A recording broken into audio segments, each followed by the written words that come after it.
Start rolling when you're ready. Let me know. Give me a 3-second countdown.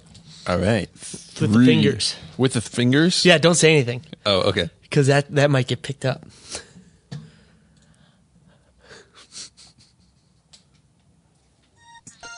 Welcome to the No Budget Filmmaking Podcast, presented by Cinema Summit, a podcast about the art of making films, no matter how small the budget. And now, here are your hosts, Alex Darke and Trevor L. Nelson. Hey everyone, thanks for joining us. This is episode 2 of the No Budget Filmmaking Podcast. I'm Trevor L. Nelson. And I'm Alex Darke. And today we're going to be talking about micro-budget filmmaking mistakes. Oh boy, have we made a lot of those. Yeah, we have. But first, what's new? What's new with us? Since everyone's so excited to know what's going on in our lives, what's new with us? Give us a little rundown. Well, we're finishing up a project here. We just took a break from it, actually, right now to record this podcast. Breaks are good. Good for breaks. Yeah, always down for a break. Yep. So this project is a sort of green screen YouTube series shoot that we did a while ago, and now we're doing the post on it. Yep. So we're doing some editing, editing it down, making sure we did about 3-4 takes of everything on it, picking out the best takes. Then we key out the green screen, throw in some graphics, make it look all pretty, exciting, so that we get tons and tons of viewers on it. That's the hope. Yep, that's exactly right. And yeah, so we're other than that, we are also we have a script that we are working on. We've showed it to some people. Some people like it. We want to increase it, make it a little more horror-y. It was kind of a thriller, a sci-fi thriller. Yeah, it was actually, I would say, thriller is right. It was like borderline drama. Yeah, borderline drama, and we wanted to be more horror film.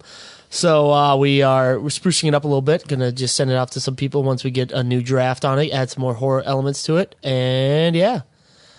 And then also one thing I thought about is that we're migrating away from Adobe Story. Oh yeah, because we got. I think the everyone's news. migrating away from it. Everyone that used it. I mean, I know a lot of people didn't even know about it, and that's probably why Adobe's getting rid of it. I know. So sad. But yeah, so we're trying to figure out what to move on to next. So if you have any suggestions, you audience members out there, for screenwriting software, program, cloud-based, whatever you guys use, let us know. Yeah. If you have a favorite, we all know about Final Draft. We all know about what's the other one?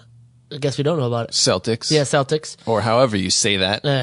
Who knows? But yeah, so if you have any suggestions outside of that, something that we should check out, let us know. Yeah, we always like the cloud collaborating stuff. That's why we liked Adobe Story. But we also want something that we can use when internet is not present, because we do a lot of writing out in the middle of the woods where there's no internet. And no distractions. No distractions. But we and find also ways to distract ourselves. Yeah.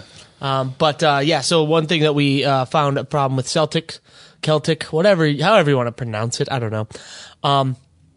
One problem we had with that was that it was great for collaborating on the cloud, but when we went out in the woods in a cabin to do some writing, there was no access to it because the standalone program really didn't work. Yeah, they actually discontinued it for Windows, which we are not Mac users. They actually do have it for Macs. We just don't have Macintosh computers. I'm fine with that. So yeah, had to move on. So if you have suggestions, send it our way. We'll give it a go. We're not needy because it's not. When is Adobe Story going bye-bye? January of 2019. Yeah, so we're in no rush, but we'd like to give a try on a lot of stuff right now as soon as possible. Exactly. And then in sadder news, we did not win an Emmy. Sad Panda. Again. We lost to Dr. Oz again. The 4th time in a row, right? Yeah, I think We've always lost to Dr. Oz. Always lost to freaking Dr. Oz and his green coffee bean mumbo jumbo BS. Yeah, whatever. But hey, congratulations to the Dr. Oz team. We're not The team is great. The team is great. Dr. Oz is just a little snake oil salesman kind of esque, but whatever. I'll drink to everyone there. All right, so that kind of sums up everything we've been working on. So let's get on to the main topic we are handling today. Yeah, that's right. Micro-budget filmmaking mistakes. So first of all, I thought it'd be good to sort of talk about what we consider micro budget, because I know the definition kind of differs from person to person. From DGA to oh yeah, even just different contracts and stuff. So what do you consider micro budget? I'd say under 100,000, maybe even lower than that. You know, I mean, I would say the average in micro budget is 30 to 50K. That's my thinking of it. Yeah. What about you? It's tough. I would probably go more along the lines of like being in line with the SAG contract. So it'd be under 250,000. That just seems. I would love to have a micro budget of 250,000. I know, because I think technically, I mean, God, from what I've heard, like 25K, 50K constitutes a no budget movie. Oh, God. And under, you know what I mean? Even though obviously that's a lot of money, but. Well, good thing I am hosting no budget filmmaking, and I think 30 to 50 is good. So works it. Yeah, I mean, I would say we stick with the SAG because that's how we have to pay our actors, based on the SAG. Yeah, and I think if I'm not mistaken, the ultra low budget is really 250,000. You know, man, these are pipe dreams. Pipe dreams. I swear. Even know. I don't know. But But yeah. So anyway, micro budget, I personally think is anything under 250. Okay, I mean, let's stay in the $100,000 range, just to be the less and below. Yeah, 100,000 and below, just to make me feel better about my guess. I mean, all right. I don't know. These are just opinions, Trevor. Yeah, I know. My opinion means shit. Yeah, no one has real answers for that. Okay, so let's go through all the phases of a production and all the pitfalls and mistakes you have seen and you have maybe even made in your career, if we can call it a career for either of us. But yeah, go ahead. All right. Okay, so start with the script. Start with script. Yep. All right. Well, the biggest one I can think of off the top of my head is having way too many locations. Boom. You know? Yep. I mean, in micro budget, it's all about utilizing resources. So if you have a lot of locations at your disposal, like fully at your disposal, then sure. But I think most people, well, actually, that's not true. I mean, probably people outside of the city probably have access to maybe some more locations. Like in LA, it's really hard to get access to stuff. Even, you know, if you're renting an apartment, I don't think technically you're supposed to shoot in it because you need permits and all that. Even if you own a house, I don't think you technically can film in it without a permit. So, but who owns houses in LA? Nobody. If you do, I'd love to rent from you. Yeah. But yeah, no, along that line, I think in a general term, I think a big one that everyone runs into is they just, it's hard to say. It's kind of like they don't decide they're going to do micro budget until after the script is written. So aside from too many locations, they just are writing too big of a script. It's just not, it's not going to fit in the budget with props and number of actors and locations. I mean, it's just all kind of like one of those things where it's just, they're kind of, especially because micro budget is usually people's first movie. It comes in at micro budget. It's their first movie with any kind of a budget. They kind of be like, okay, this is my chance. I got a budget. I got to make this awesome. I got to make it grandiose and blah blah blah. It's like, then they just start writing a script. I mean, we could talk about The Daughter, and if you guys go on Cinema Summit soon, you'll see some interviews we did with the writer-director of The Daughter. I remember sitting in a meeting at the Bucks. The Starbucks, for people who don't know Trevor's lingo. Who doesn't know the Bucks?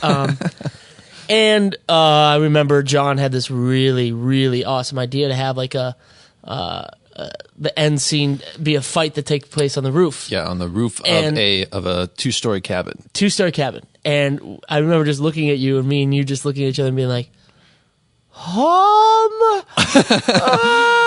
I don't want to kill his dreams because he's a friend, but this ain't also gonna don't work. Want to kill an actor. Yeah, I don't want to kill an actor. That was my biggest problem with that. I mean, there was a scene where they were hanging on the edge of the he wanted roof. With that one he wanted to fake it somehow. Yeah. And I couldn't I could come up with a safe way to fake it. Not even safe, but this goes into what you were saying is like people write these things, and with VFX and stuff, it's like there's a lot you can do these days, but you could also ruin a movie completely by having just that one shot that you're like, that just doesn't look right. Yeah. You know what I mean? So it's almost not worth it in the end to do that kind of stuff because to be fair, I think your cloning of the emergency vehicle was great. Good job on that.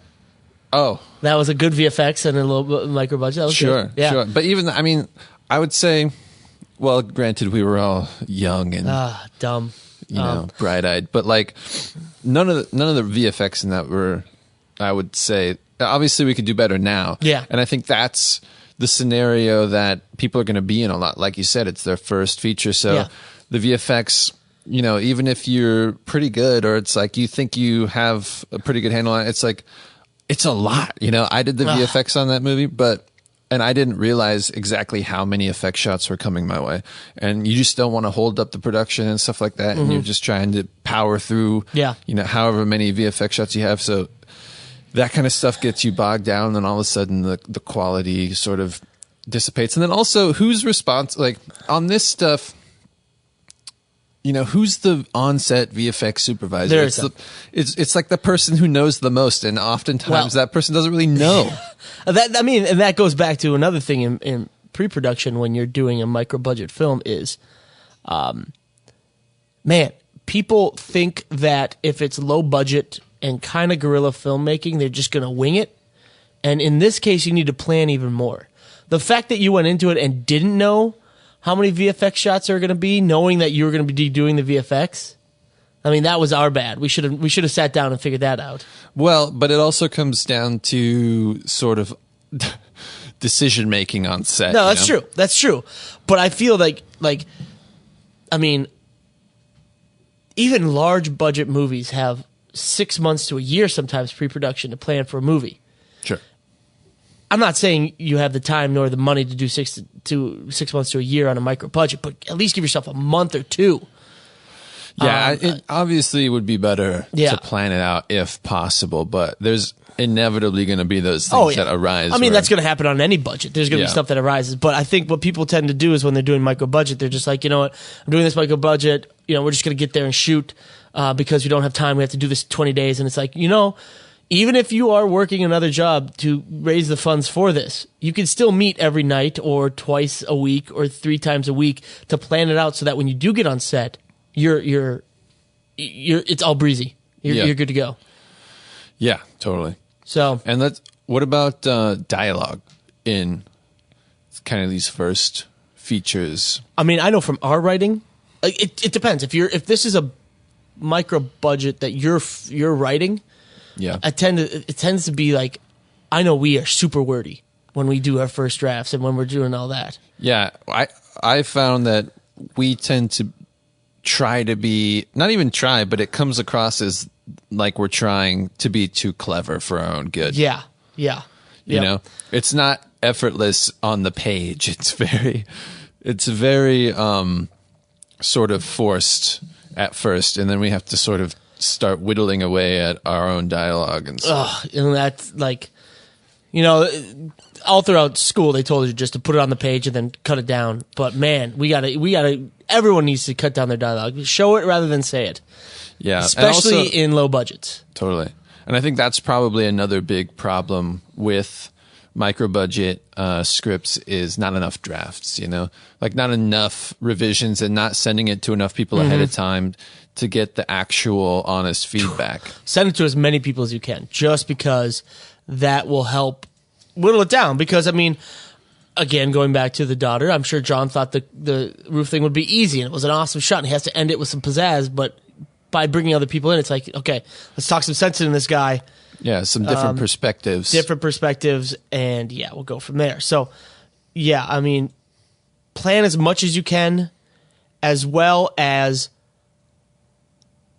get in front of a lot of people's eyes before you start anything on it, because there'll be people who aren't in love with the script as much as you are, or in love with the project as much as you are, that will tell you honestly, hey, if you're trying to do this for this amount of money, this ain't going to happen. Yeah. So, and another thing that I think happens in production to the script, mostly on micro budget levels. I'm sure it happens as well on like the huge budget movies and everything in between. But I imagine it's way more prevalent on micro budgets just because people feel the director and the production crew are a little bit more accessible and they're just, people kind of making it happen. But how do you deal with actors giving notes on your script? I think we talked about this last time when we said, you're right, we did. A shot listing, how much do you do shot listing, how much do you let people get, come up to you and tell you that this shot would be cool and all that. I think it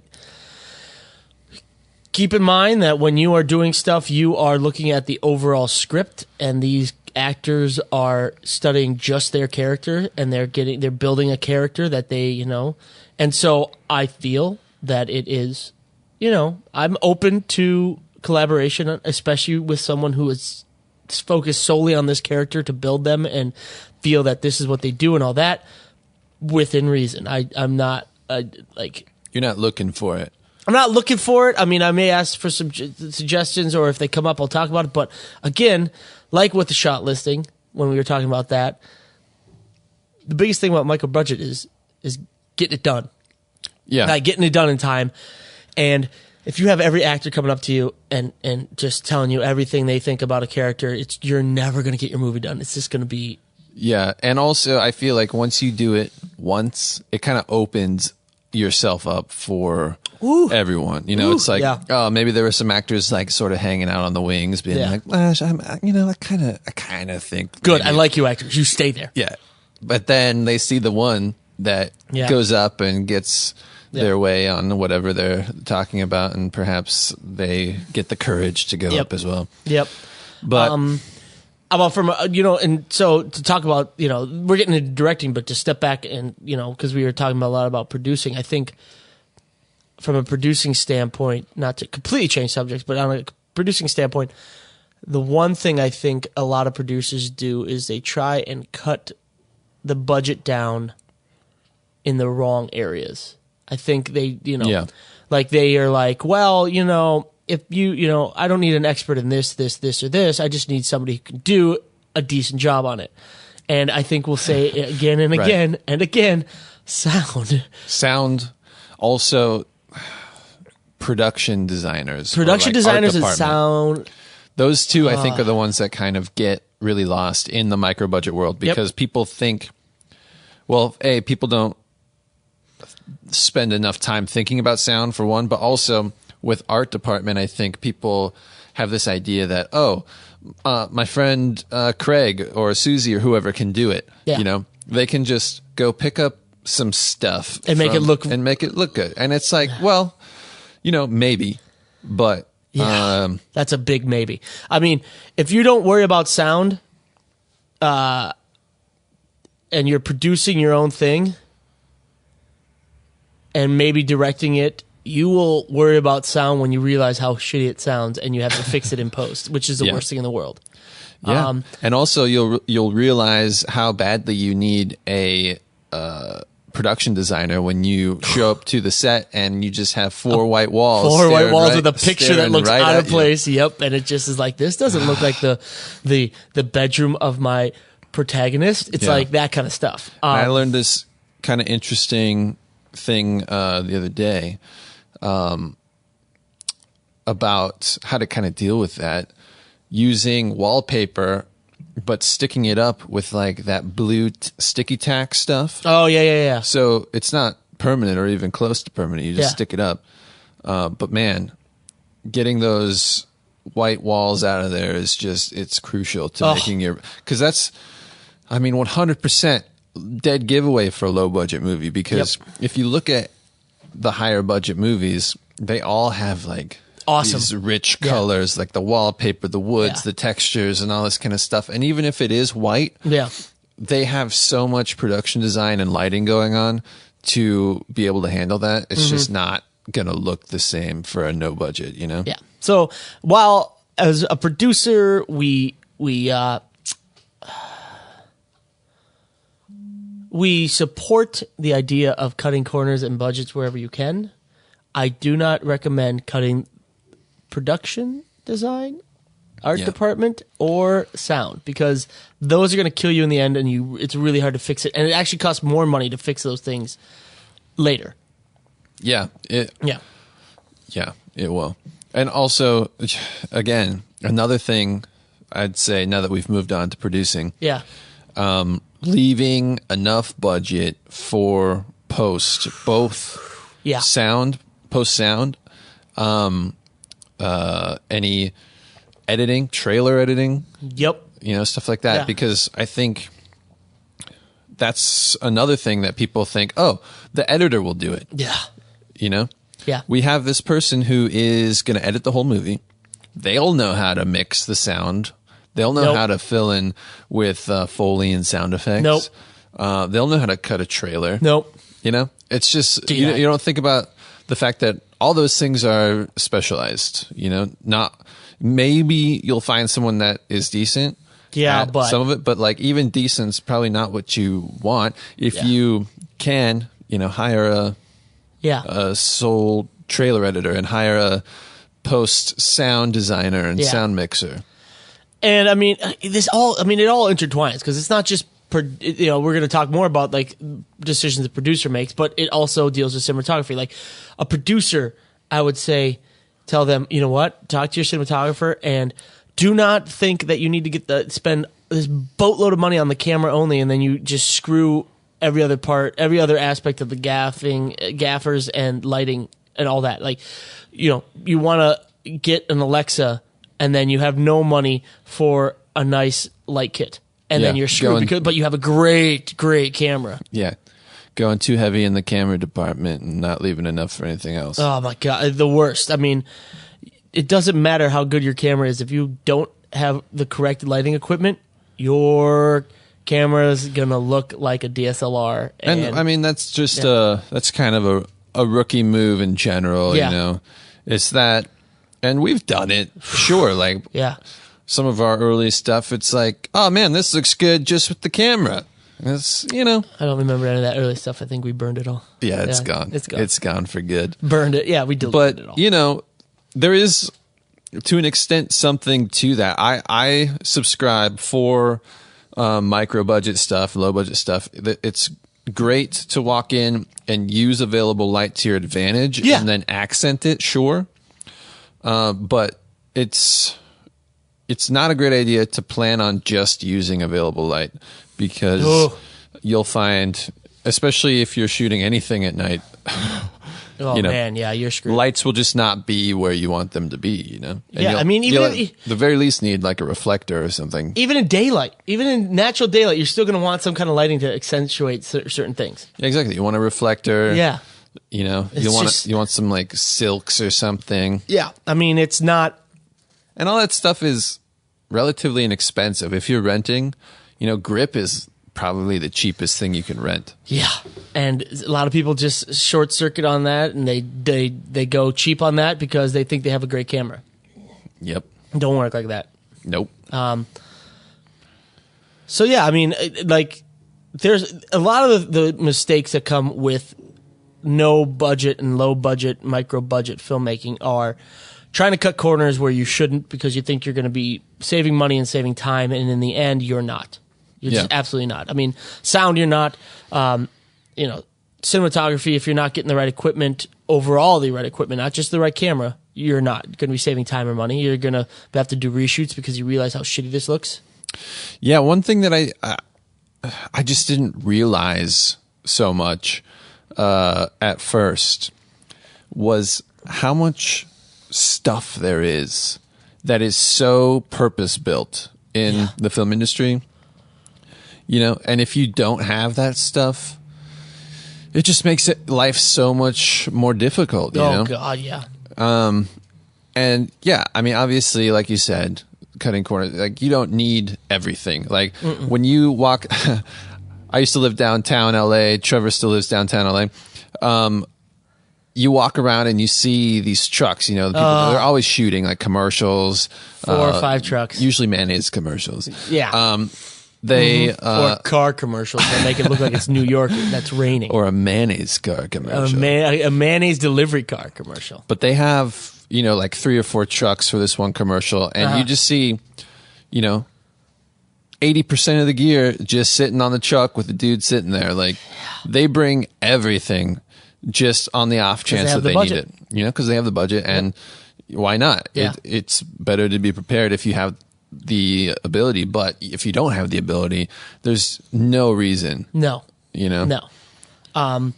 Yeah, I mean, and so to move from there, directing. What are some mistakes I know offhand? I mean, it all ties in together again, because like, it goes back to producing and time and all that. But like, I think when you're directing, a lot of people in low budget, they just don't think they need rehearsal because it's a micro budget, and they think the actors are not, you know, it's like, just rehearse do a couple table reads before. And I think that comes down to almost like fear in a way. Yeah. Like, people are afraid to do rehearsals because that's like an interaction with an actor for a new director that might be uncomfortable. Well, and there's also the fear that if you're micro budget, you're going to meet in someone's like lobby of their apartment building or a conference room at somebody's job, and it doesn't look all that professional. And, Sure. And I mean, for the daughter, we met at the, what would you even call that? What would you even call that? It wasn't the clubhouse. It was like the lounge area of your apartment building. Yeah, it was a sort of a meeting room by the pool.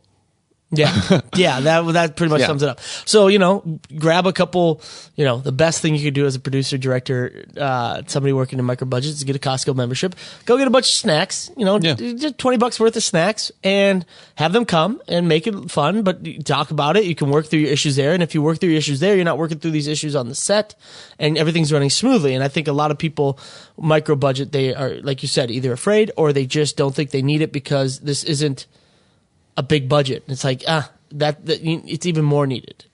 Yeah. And another thing that in the same vein, I think a lot of no budget directors and stuff, they want to really incorporate improv, which, man, unless you're doing comedy, don't.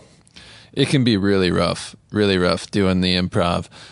Even if you have really great actors because again, like the casting process for a film is such a strange process that to me just almost makes no sense, you know, because you're asking these actors to come in, you're putting them in a scenario that they're not going to be in for the film. You know, they're like basically doing a scene without another actor there, just someone sitting behind a table reading lines to them. So it's really awkward, right? It's not at all what. Yep. And then if you happen to do like a chemistry read or something where you bring people in and audition them together, that's good and stuff like that. But again, they're just like in a white office or something, or like wherever you happen to be holding the auditions, and it's not the same. So it's very strange, I think, to like cast from that. And also I feel like it's really easy, you know, to me auditioning as a former actor. Ooh, so fancy.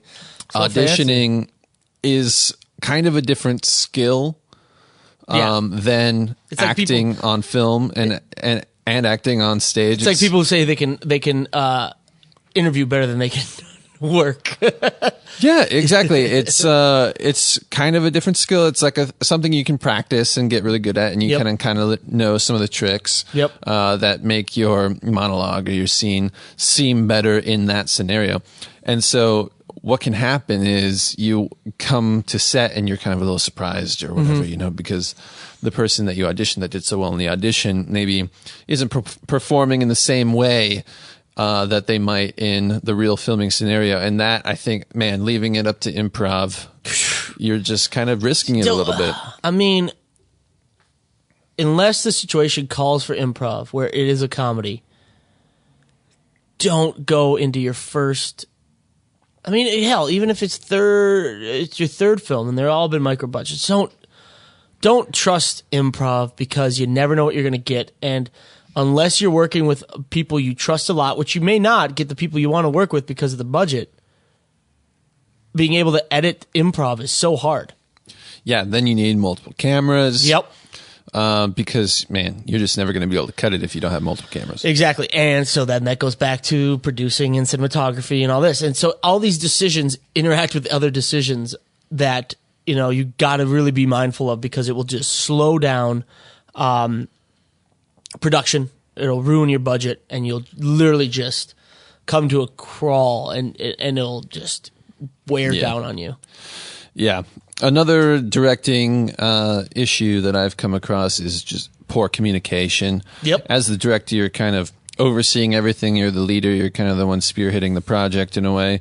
And you need to have good communication skills to be able to talk to all the crew, all the cast, vendors, whoever you're dealing with, location people. Yep. That you might think, oh, why does the director have to talk to location people or vendors? But in a micro budget scenario, a lot of times, they'll be there, or the director has to sometimes act as the producer as well in some capacity. So just having good communication skills, being able to clearly articulate your thoughts, being able to write emails that make sense and are concise, and get your point across. Systemizing things. So it's like step 1, step 2, step 3, instead of saying some sort of big, open, broad statement and hoping that people interpret it the way you want them to. Those are things that can really sort of damage a production, I think. Yep. And I mean, when you're working in micro budget, and this isn't always the case, but it's a lot of the cases, it's, $100,000, probably, you could probably get that if you're lucky from one person, and that person will probably be a producer, and that producer will have an opinion and want to be on set and want to tell you what to do and all that. And so as the director, you have to communicate with the producer that, hey, too many cooks in the kitchen. You have to stand tall and make sure you get your point across to them as well, because there's nothing more demoralizing than being the director and the producer talking over you or making decisions that contradict what you've made and stuff like that on set. Because they tend to do that, especially if it's their money. That's the worst. And also, we're talking about this from sort of a feature film perspective. That's true. But micro budget, I would also say, could go into sort of the web realm, even sort of the branded content. And so in that sense, you're dealing with agencies, brands, other production companies that maybe you're coming in for. And all those people have their thoughts. And again, it's just, you got to be able to sort of swim through that. I'm not going to knock anybody for making money any way they can to survive in this industry, but working with brands are sometimes the biggest headaches in the world, because oh my God, tell me about it. They have an idea of how they want their brand to be represented, and if they don't feel that it's being represented how they want it to be, because they can't see the overall big picture and know how editing is going to go, it is a headache. I mean, me and Alex were doing branded content for a company, and this is just the epitome of how much I just dislike working with brands sometimes. They had a lookbook, which is basically a style guide. Yeah, style guide. So it was like, this is how we want our graphics to look. This is basically, it was like, here when you're doing graphics, and they had this like wireframing graphics that they liked. They said thin lines. It's so for those of you who don't know, a style guide is basically a document. It's like a PDF document. Could be a long, huge book. Could be a huge book that goes in great detail about colors, looks, motion, styles, everything, pictures, logo placement, logo size, all that stuff, font size, like everything that involves the brand and how they're presented. And so, yes. And so in their guide, they had that the lines for like this wireframe were, because it was a technology company, thin lines. So Alex does this whole mock-up, very nice, all this other stuff. And then he gets it back, and they said, no, these lines have to be thicker. And they literally had the thickness of the lines down to the pixels on the style guide.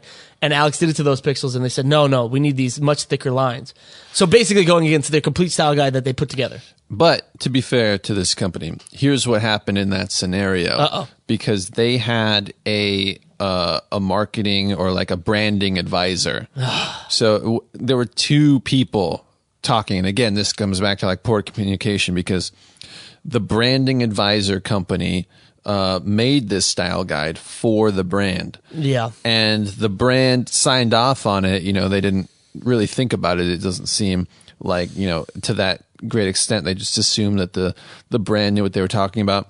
And so I don't even think they knew what I was talking about when I said, but your style guide says that it should be this thickness.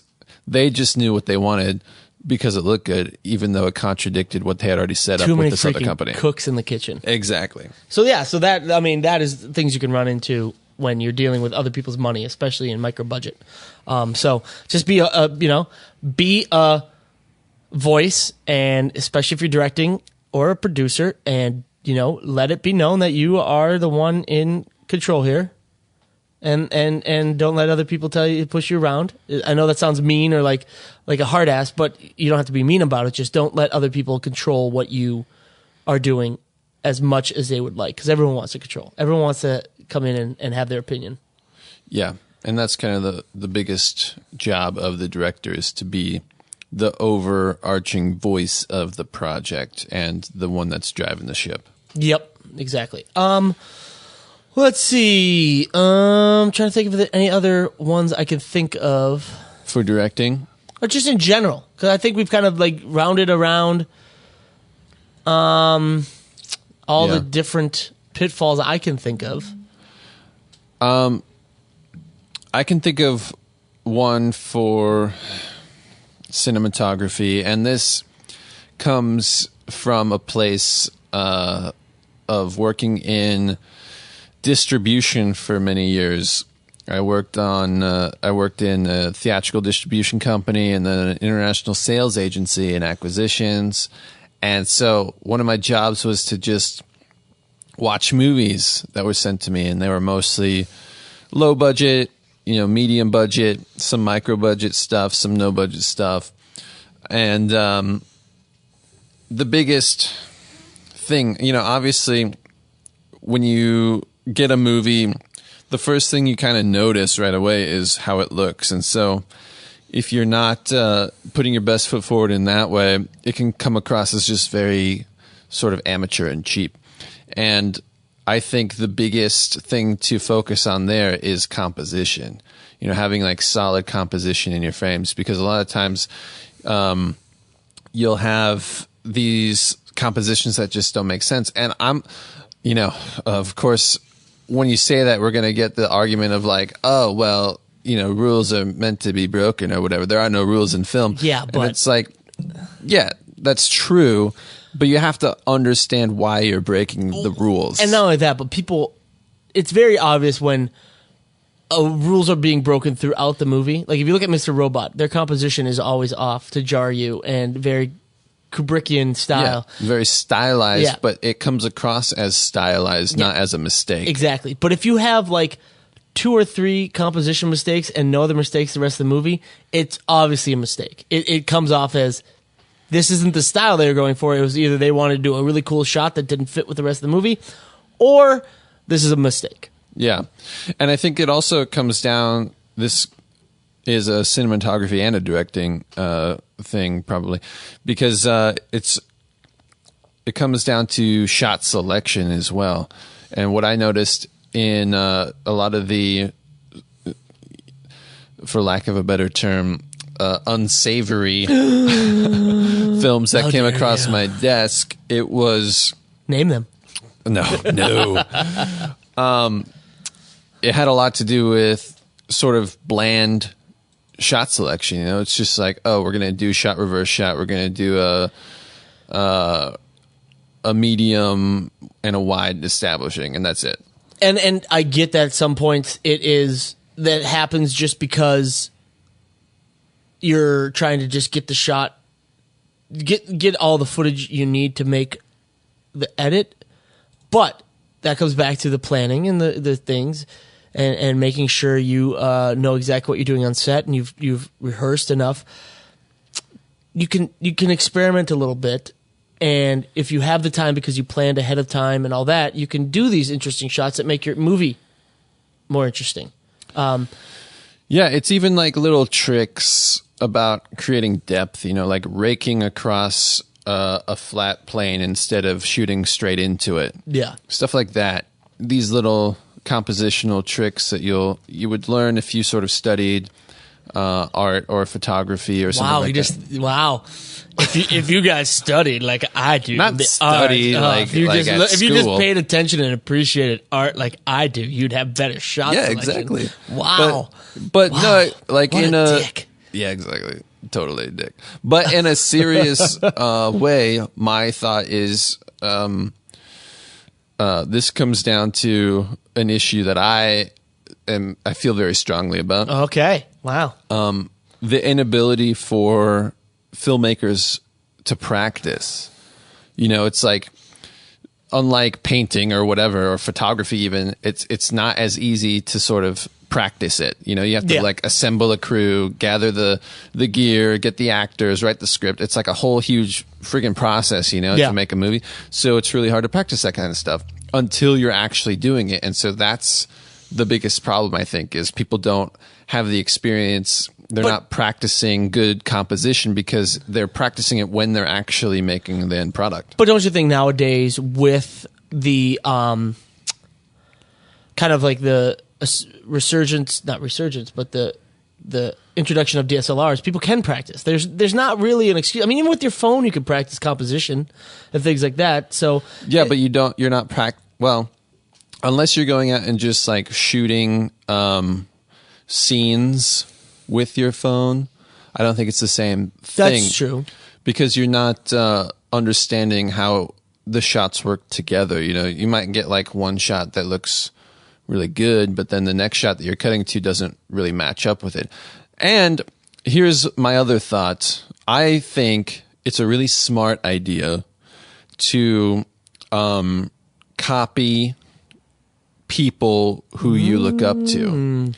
Because if you just... then you become Quentin Tarantino? Hey. Well, yeah. But here's the premise, right? Okay. If you say, okay, I'm going to practice. I'm going to write a script. I'm going to go out and I'm going to shoot it. Okay. You're not really learning anything because you're just sticking to the things that you know. You're kind of like, you might learn stuff based on stuff that like happens to you sort of indirectly. It's like, oh, this is in my way. I have to like get over this obstacle.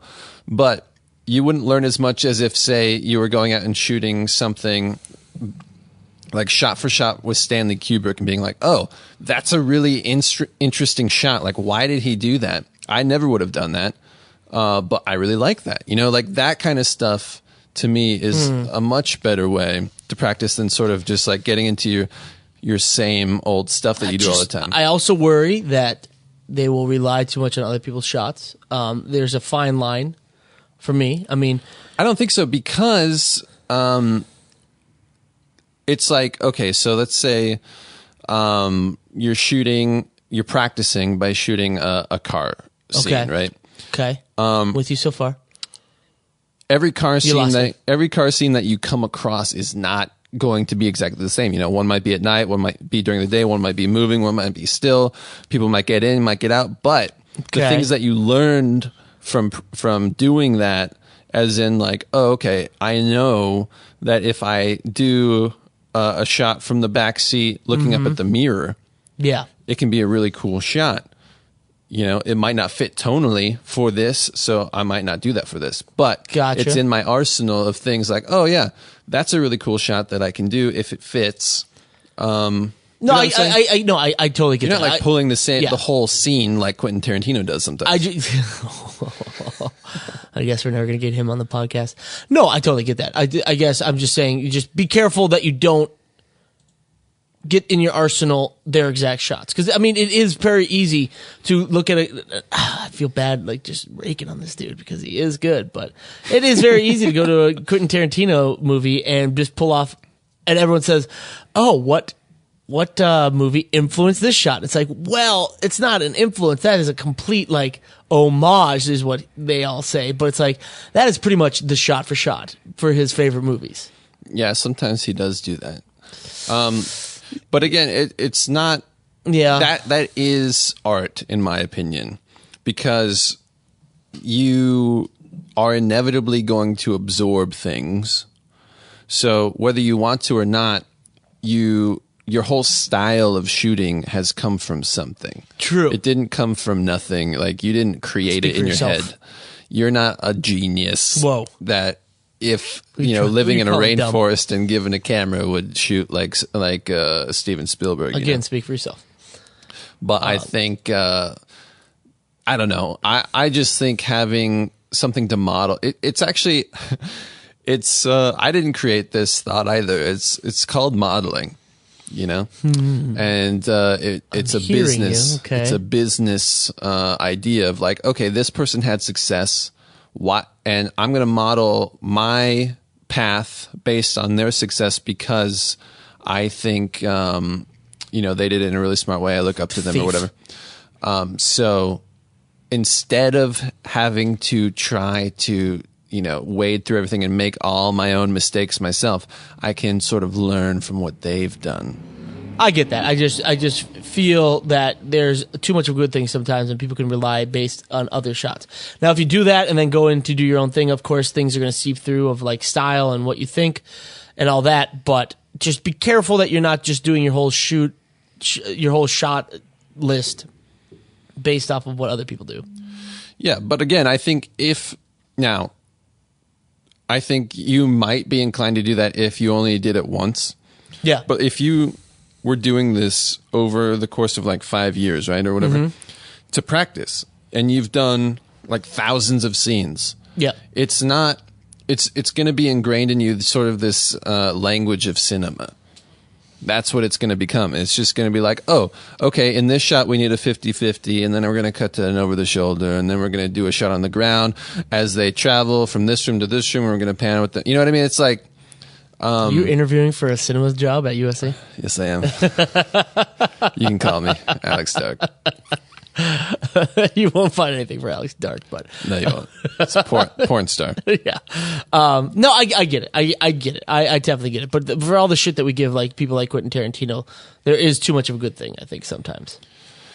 Yeah, and I think, but I really think if you asked any director working, major directors, but even just the ones that work, steadily, they're going to say hating on people all the time, major directors, and then just those other ones. But like the famous ones, like name a director other than David Fincher from House of Cards. Right. So I haven't watched House of Cards, so I don't know. Oh. Yep. Don't know. Loser. But I think it's too much shit to watch. I know. But I think any of the directors that are working would say that they have influences from people, and they have styles that they like, and they got those styles based on things that they watched before. I know. Just playing devil's advocate that it could be too much of a good thing. Well, you're wrong. Okay, so moving on. That basically sums up all the pitfalls I can think of right now. I mean, there's no way to lay out all the things you're going to run into issues on a micro budget, because every shoot's different, and what we tell you here, you may run into something that's completely different. So if you've had I would say learning experiences on set. There we go. Learning experiences on set doing a micro budget. Let us know about them. I'm always interested to learn what other things I could run into when I'm on set, because you never know. Every shoot's with different people, different personalities, different situations. Yeah. So something we say here could be no problem for you, and then all of a sudden you come back and say that, well, you got to make sure that the gas line's off in the house before you blow it up, like I did on my micro budget. So not everything's different. So let us know if there's any problems you've had on a micro budget set that we haven't discussed here, just so we can warn everyone how things could be easily destroyed. Yeah. I'd also like to just take a moment to point out that the things that we talked about are not strictly for micro budgets only. That's true. The greatest thing I think about doing micro budget stuff is that you learn to kind of be scrappy and think on your feet and overcome obstacles as they come to you. And so you can take everything that you do in micro budget stuff and kind of translate it to bigger budgets down the road. Yep. I wholeheartedly agree. All right. So shall we move on to our what's cool segment? Oh God. Okay. All right. What's cool, Trevor? What's cool that you've seen lately? Alex actually showed me this the other day, and it is amazing. It's the DJI Master Wheels. Now, these things, for those people who are just new in the industry in the last 5-10 years? 10 years? Do you think they... You're talking about gearheads? Yeah. Do people know about gearheads? Probably not. I know, it's tough, because... New people probably don't know about gearheads. Gearheads are they these little wheels, and they were used for jibs, they were used for focus pulling. I mean, they were used for a lot, and they kind of went out of favor with joysticks and for focus pulling. What are you talking about? Wait, were they never? No, I guess it was just pulling? for jib now. No, they were just they used to be on the actual. So like back in the day, instead of a fluid head, you had a gear head, and you had these. Little hand wheels on the tripod head. If you see any of the old movie sets, they had the camera operators usually.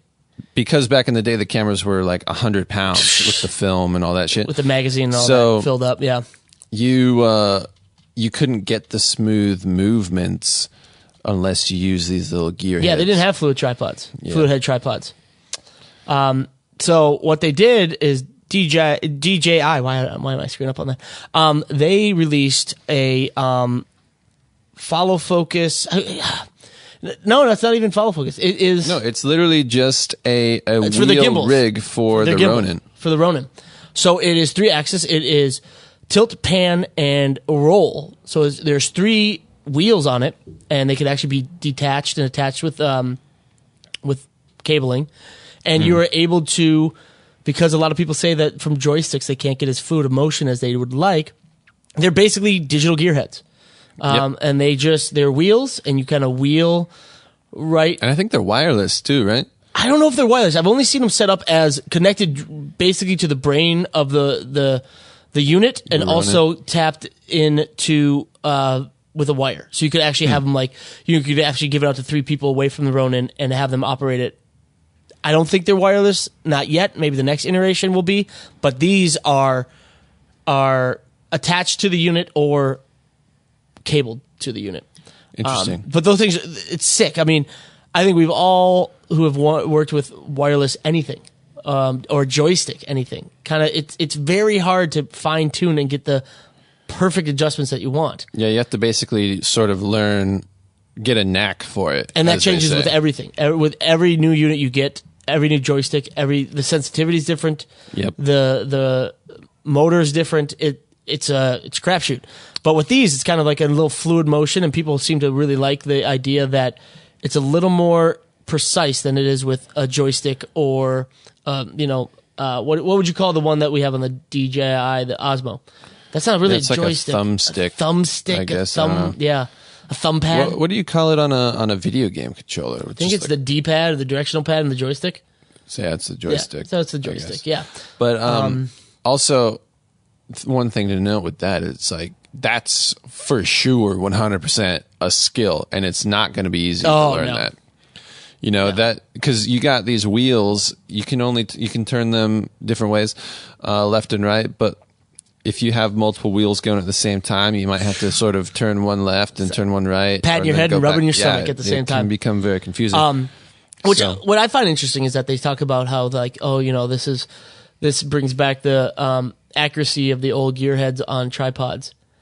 And it's still a digital signal. You know what I mean? It's not analog. It's not physically turning a gear that is then turning the Ronin. There's still some thing that's not perfect about it. So it's like, yeah, you're right. I think it comes down to more size of movement. You know, Yeah. because with a joystick, you make like a tiny movement and it just And it flies. moves 30 degrees to the right, yeah. But with this, you know, like one full rotation is, you know, whatever. Yeah, yeah. So, I Yeah. don't know. No, but it looks cool. It looks cool. I mean, I love the vintage gear, so seeing the old gearheads back, Pretty cool. awesome. What about you? What else? What are you into? So I just saw Miller, who makes tripods. That's an Australian company. They make really good like fluid heads. People don't know about them as much out here in the U.S., but they're kind of a Sackler competitor. They came out with this kind of nifty thing that is disposable rosettes. For those who don't know what rosettes are, when you are attaching the handle on a tripod, it's kind of like how would you describe it? like It's like teeth. It's like teeth. It's like a almost like a disc of teeth, or it almost looks like, you know, imprinted.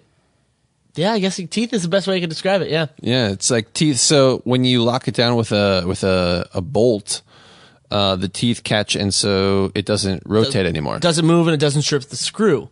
But one But- problem is, On tripods, that is something that gets worn out like crazy. If you're First. adjusting, you know, the handle a lot, you'll get stripped. hell, even teeth. even when you're putting the handle down to pack the tripod away in a bag, exactly. and you don't even tighten it in again, it's just rubbing up against each other. And so Miller made these little inserts for their tripods that go on either side of the rosettes. And it's basically just a little double-sided rosette pancake that's made of, I think, probably some type of plastic. Or, Yeah, thick plastic or something like that. And so you can wear that down over time, and then instead of having to get a whole new piece or whole new handle or whatever the case may be, you can just replace that little plastic piece. I think that's pretty smart. Yeah, I mean, because that thing is the first to go, and it is usually welded onto the tripod, so you're screwed if something happens. Yeah, on the tripod side, you can't replace that. You can replace a handle, but on the tripod side, not much. Speaking of that, and everyone knows, since you mentioned Sackler, their new tripod that we just saw, Oh, you yeah. said that, awesome. Really cool. Really, it's almost one of those things of why didn't I think of it first, because it makes so much sense. All the locks, so you have your regular tripod, and usually the locks for the legs are at the bottom where the legs expand, and you have to bend over. You know, if you want to make adjustments, you have to reach down and all that. So Sackler basically moved all those levers to the top, right near the head, and so you're able to spread the legs out without ever having to bend over. And not only that, but it made a spreader. I want to describe this: a spreaderless spreader system. Yeah, Would basically. that would you say? Kind of, yes. Yeah, so the spreader, what you put the legs on, and you're able to stretch out the legs and have support, and you know, lower the tripod to levels you normally can't. Well, this has like levels of locks on the individual legs, so you can have the tripod splayed out completely flat, like and then slowly bring it up, Yep. level by level, and it'll lock in place and not move. Yeah. And you don't, again, because all the levers and the locks are near the head, you don't have to bend over. You Yeah. don't have to. Exactly. And spreaders, the ones that detach from tripods are they can be a pretty big pain. Yeah. And then some of them have what are called mid-level spreaders that are built in, or, you know, they're kind of removable too. It depends on what type of tripod you have, but, they're at the mid-level. But either way, it is kind of this bending down, tightening screws to Yep. make sure like the legs don't spread out beyond what you want them to. So having this little sort of locking system is really, really Look, kind I of mean, cool. if other companies, if they didn't patent this and other companies don't follow suit, I don't know what they're thinking. This is, I mean, it's kind of weird to say like this is revolutionary, but this is kind of damn cool. It's pretty cool. I'm I'm a big fan. I'm a big fan. I think it's awesome, and the only thing that's gonna really one of those wait and sees is how that holds up in the long run. Yeah. But I because I also wish they had the option. I would want both options, not one or the other. But I wish they had the option for like a one button press. You know, and like all legs would unlock. and all the legs would unlock. Jeez. Now you're talking about like a electronic tripod. Well, just so you could... No, I actually think they've made... Sackler has one somewhere. I don't remember. You lie. It's called like the Hot Pod or something. I don't know. Why don't we have it? But having that way, like if the camera's on the tripod and you have this kind of heavier camera on there and you're trying to raise the whole thing up, you can just grab the camera with one hand and then you just have one button to push and lift up instead of having to unlock 3 sides. You know what I mean? Well, you, sir, were correct. You know your gear. It is the Hot Pod CF10. Yes. By using a central locking system, all 3 tripod legs can be clamped or released at the same time. There you go. But it looks like it's a lot for news. It has like a handle. Yeah, it has a handle. In the middle of the telescoping body. It was clunky. It's clunky. Yeah. I wish that, if they could incorporate that into this new one, that would be Sold. like, man, Sold. done. What else? What else is cool that you saw? There's a company that I really like called Action VFX. Do tell me more. It was a Kickstarter way back in the day, okay. and they made sort of effects elements, like stock effects elements, explosions, fire, and all that kind of stuff. But they made it really high quality. They shot on like the red epics and all that kind of, like the heliums and all that kind of stuff, in slow motion, and did the whole deal. They just announced that they cut their prices in half forever, basically. So what was a $200 collection of explosions is now a $100 collection of explosions. And that's pretty cool. I would say their stuff, of all the effects elements that I've used, is probably the highest quality and most versatile. Yeah. So what is the update for the newest one? I know that the fire and smoke effects and the old one, what was it? It was against a black backdrop, right? And now it's a keyed out backdrop. It's pre-keyed. So for the explosions, they have the first collection of gas explosions were at night, and so against black, basically. And so when you luma key it, you get this sort of transparent thing going on where it's like you can see through it because there's black throughout. But then this next time they did it in the daytime against like a clear blue sky, and so you could key it out against the blue. Nice. And so you have all the detail of like the smoke and the billowing like thick plumes and stuff like that, and so it looks pretty cool. Nice. And finally, I think what I am stoked about, not that we need another camera, is Aries certified pre-owned program. Yeah, for Alexas. I mean, everyone wants an Alexa. I mean, it's tough to say because, I mean, an Alexa is not really a camera one buys for personal use. It's a rental camera. It's a... Yeah. But nowadays, like I was reading about this certified pre-owned program earlier, they mentioned that you can get the full system depending on how many hours it's been used and the type of Alexa, because there's multiple different types. You get the full thing with like all the accessories that you would need to start shooting, basically, for like $10,000. That's not bad. It's not bad, considering that something like an FS7 or like a C300 Mark II. I mean, even an F5 is you're hitting about $12,000 just for the body. Yeah, and then the like back in the day, the 1DC that we have was like 15,000 or something, and not then to it went mention down to 10, and now it's lower. But Alexas are built like a tank. Tanks. Those things just take a beating and they keep going. Yeah. Plus, the cool thing about this is they've been checked over by an area technician, and you get a warranty. It's like those certified pre-owned cars that you could buy where they're all... And I mean, granted, they're the cost of a car, but I mean, for anyone who wants an Alexa...